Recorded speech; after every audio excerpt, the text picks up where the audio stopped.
Hello, welcome to this video on performing a regression on a TI84 graphing calculator.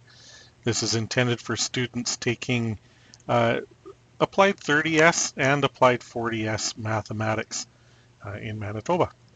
So we're going to take a look at basically what this menu means and what we can do with it. So let's get started. If you're going to work along with the video, make sure you have your graphing calculator handy.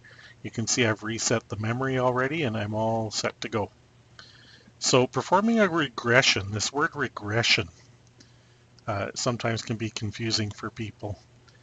A regression is simply the process of finding an equation that matches a given set of data. So when you're given just a bunch of numbers that are related to one another, it's finding the equation that describes that relationship. In the Applied 40 course especially, we look at all different types of regressions. We look at linear, quadratic, cubic, exponential, logarithmic, and sinusoidal regressions. We're going to look at a couple different types during this video, but just bear in mind that no matter what type of regression you're doing, the steps are all very, very similar. So this should help you no matter what type of regression you're working on. So we'll start with this first example. We've got some data down here that represents a linear relationship. It's good to know what kind of relationship because that will tell us later on what type of regression to do. So we're going to do the following steps in order to find the regression equation, and we're going to graph the regression equation on the graphing calculator. What normally happens is you find the equation, you graph it, and then there are a series of questions after that. We may look at that, the answering of those questions in a different video.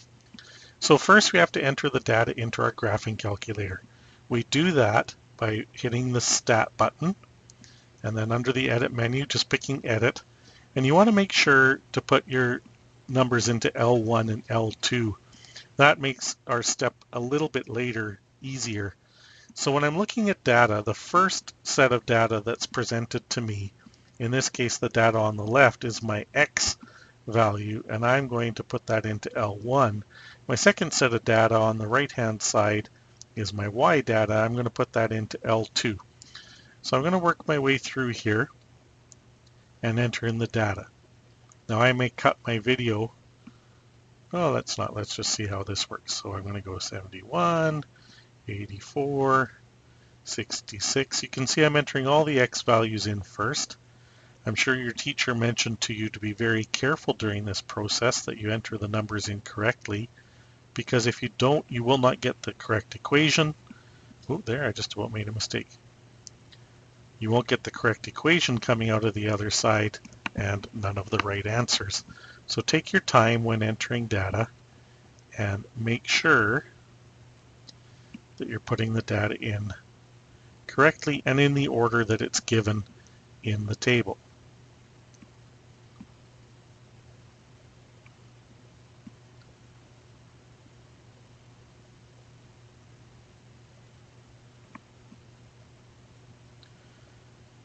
Okay, make sure you press enter after the last piece of data as well, just to make sure that it actually gets entered in to the calculator. Now we're going to display a scatter plot of this data. Some teachers require this step, some teachers just say it's a good idea. I think it's a very good idea, so we're going to show a scatter plot. What we want is to get into this stat plot menu, so I'm going to go second, y equals. It gets me into my stat plot menu, and I just want to turn one of these on. It doesn't matter which one. So if I press enter on plot 1, you see on is blinking, but it's not turned on yet. This plot is actually off. That's the highlighted value. So just press enter again to turn it on. You'll see on is now both blinking and this is not highlighted anymore. But if I press graph right now, I'm not going to see anything. And it's because my window is not appropriately adjusted for this data. So I'm going to look at my X values. I'm going to find my lowest X value. And for X min, I'm going to put a value somewhat lower than 66. I'm going to go with 60. There's no right or wrong value there, just as long as it's less than 66. And for X max, I look and I see the highest is 91. So I'm going to put 100 as a number higher than 91.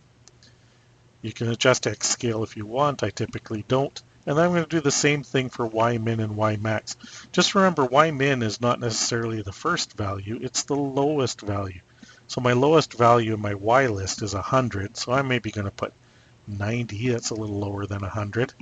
And my maximum value looks like $230, so I'll put 240.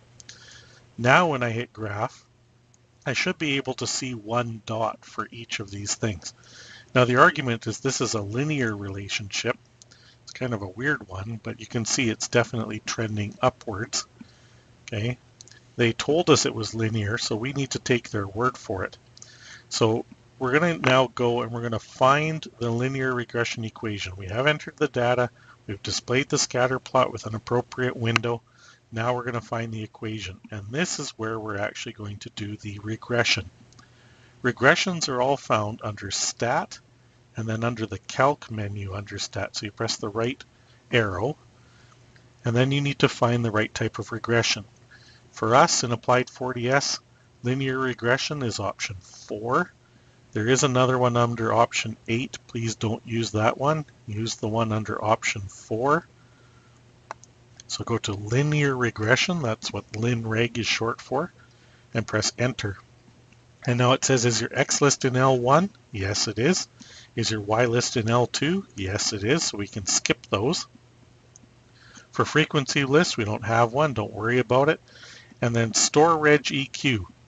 You want to do this step because this is what's going to actually draw the graph of the line that best matches this data on the graph with your scatter plot. So here we press vars. We go to Y vars by pressing right arrow. We want function, press enter, and then any one of these will work. The first one's fine, just press enter and make sure Y1 is in here. It will paste your equation into Y1 so that the equation can be graphed. When you hit calculate, it gives you the form of the equation, and then it gives you the A and B values to fill in. Assuming that you're rounding to 2 decimal places, then when you go to write the equation down, you're going to write y equals, just like it says here, y equals, and then A, I'm going to write A in, but I'm going to round it to 4.19. Then there's an X, it's AX, so put X. And now it says plus B. B is actually a negative, so we can put minus B. So I'll put minus 163.41. It's important not to type this into y equals. When we did that pasting step, when we put y1 in there, it actually puts the equation into your y equals in a non-rounded version. I mean, it's rounded at the end of these big, huge numbers, but it's not rounded as badly as we rounded it off. Okay, that's what they're going to expect that you're using to answer further questions. So then the last thing I can do is hit graph, and it's going to show me the line that is the best match to these points that we had in our data. Okay, and that normally that's where this part stops, and then we would go forward to answer a bunch of questions. Again, we'll maybe look at that in another video. Now I'm going to do this again quickly, but I'm just going to show you an exponential regression. Okay, I already see a mistake that I made here. This should say exponential. My apologies. Okay, so I'm going to reset my calculator with the good old second plus 712, and I'm going to do the same steps again. Okay, we've got a relationship here. We don't even know what the relationship is. That's okay. We got an X value and a Y value. That's all we need to continue. So I'm going to go stat, edit. I'm going to put my X values into the calculator. 4, 6, 8, 10. And then I'm going to press the right arrow. I'm going to put my Y values in. Again, we can't stress enough. You need to go slowly and carefully when doing this, so that you do not make a mistake.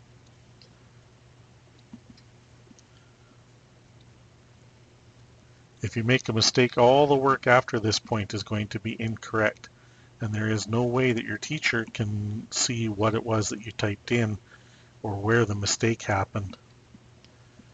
Okay, so there's all my data. I'm just giving it a quick look over to make sure it's all the same, which it is. I'm pretty happy with that. So I'm going to turn stat plot on, second stat plot, press enter on plot 1, press enter again to turn it on. And again, my window, I might be able to see something here. Yeah, there's a couple points, but I can't see all 6 points that they've got, so I need to adjust my window. My lowest X was 0, so I need to go a little lower than 0. I'll go maybe to -3. And then my max is 10, so I'll go to 13, a little higher than 10. My Y min was 6.75, so maybe we'll start that at 0. And my Y max was just over 30, so maybe we'll go to 35. Again, there isn't correct values here as long as you're lower than your lowest and higher than your highest in both the X and the Y. If I just quickly hit graph, we can see the slight curve in these points, showing this does indeed look like an exponential relationship. So we're going to do the exponential regression equation. So I press Stat, I go to Calc, and now I just need to find the right choice. The choices are that we're going to look at in Applied 4DS: linear, quadratic, cubic. I'm going to go down a bit here. Option 9 is logarithmic, exponential, and then down here is sinusoidal, which is coming in a later unit if you're watching this during your functions unit. Sorry, I moved my calculator a bit there. So we want exponential regression. So I'm going to press Enter. Is your X list in L1? You bet. Is your Y list in L2? You bet.